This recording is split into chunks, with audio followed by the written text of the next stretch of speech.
আসসালামু আলাইকুম, কেমন আছেন সবাই? আমি আফরিন শিউলি প্রতিদিনের মতো আজও কিন্তু চলে এসেছি নতুন একটি ভিডিও নিয়ে। আসলে আজকের ভিডিওতে যে কথা না বললে নয় সেটা হচ্ছে আপনারা কিন্তু আমার ভিডিওতে বেশি কমেন্ট করেন না। এটা আমার অনেক খারাপ লাগে।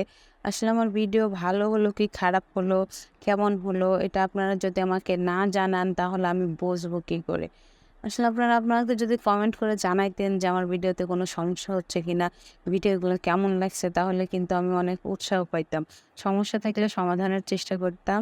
আর যদি ভালো লাগে আমাকে একটু উৎসাহিত করলে পারে কিন্তু আমি আরো ভালো, ভালো ভিডিও করার চেষ্টা করতাম।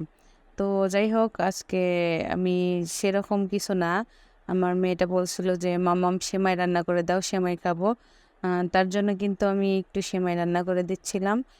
এর জন্য আমি আ ক্ষীর সেমাইটা ঘরে ক্ষীর সেমাই ছিল এটাই আমি রান্না করে দিচ্ছিলাম। আসলে ছোটবেলায় যখন আ আমার মা ক্ষীর সেমাই, তারপর লাচ্ছা সেমাই, চাউলের পায়েস, তারপরে আপনার ক্ষীর এগুলো যখন রান্না করত, তখন আমি মনে করতাম যে বোধহয় ক্ষীর সেমাইটা একদম ভালো লাগে না।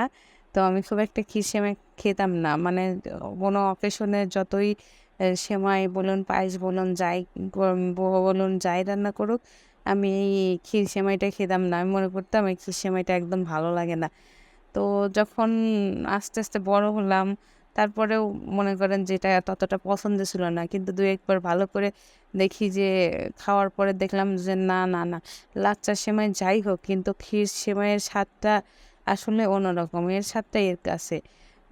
তো আমি আজকে ক্ষীর সেমাইটা রান্না করেছি। এখানে ১ কেজির মতো দুধ নিয়েছিলাম। আর চিনিটা দিয়ে কিন্তু এখানে শুধু এক্সট্রা কিছু বাদাম ব্যবহার করেছিলাম আর কিছু কিশমিশ। তো যাই হোক আমার মেয়েটাও কিন্তু লাচ্ছা সেমাইয়ের চেয়েও ক্ষীর সেমাইটাই বেশি পছন্দ করে। আসলে ওকে আমি লাচ্ছা সেমাই রান্না করে দিলে ও বলে, "না মাম্মা আমি লাচ্ছা সেমাই না, আমাকে এই সেমাইটা রান্না করে দিবা।" আ আর আমার মেয়ে কিন্তু মিষ্টিটা অনেক বেশি পছন্দ করে।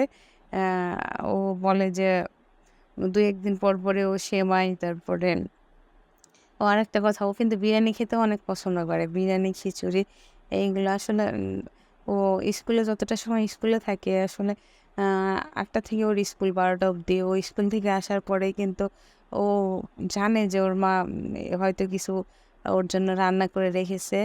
তো ও কিন্তু মানে একটা ইয়াতে থাকে যে হয়তো মা আমার জন্য কোনো একটা সারপ্রাইজ রেখেছে।